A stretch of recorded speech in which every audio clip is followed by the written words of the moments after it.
یاد رکھ لیں کہ قرآن مجید کے کچھ ایسے اہم مقامات ہیں جن مقامات کو جاننا اور سمجھنا ہر مسلمان کے لیے لازم اور ضروری ہے، اور قرآن مجید کی اہم جگہوں میں سے ایک اہم چیز یہ سورۃ حجرات بھی ہے۔ اور یہ سورۃ حجرات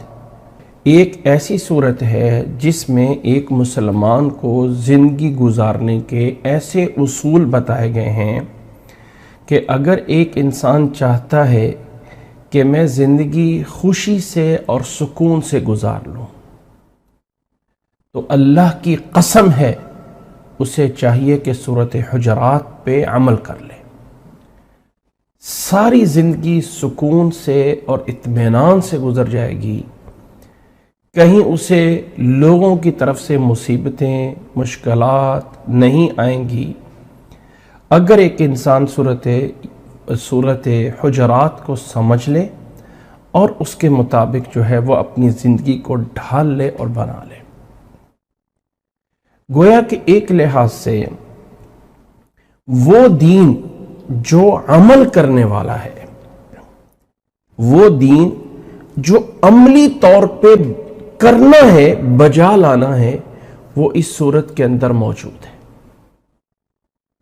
اخلاق، انسان کی عادات کو سنوارنا، انسان کے لوگوں کے ساتھ معاملات کو سیدھے رکھنا، اللہ کے بارے میں، اللہ کے رسول صلی اللہ علیہ وسلم کے بارے میں معاملات کیسے ہونے چاہیے،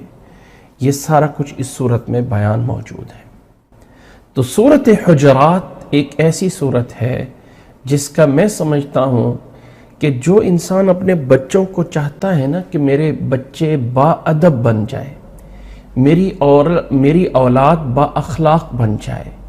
خامد چاہتا ہے بیوی میرے بارے میں اچھا سوچے، اچھا گمان کرے، میرے ساتھ اچھائی کرے، بیوی چاہتی ہے خامد میرا اچھا ہو جائے، اچھائی کرے، اچھا بن جائے، والدین اولاد کو، اولاد والدین، بھائی بہن جو بھی ہیں، اگر سورۃ حجرات کو سنیں، اس کے سمجھ لیں اور سمجھ کر عمل کرنا شروع کر دیں تو اللہ کی قسم دنیا میں رہتے ہوئے ایک مسلمان کا گھرانہ جنت کا ایک گھر بن جائے گا، جنت کا ایک گھر بن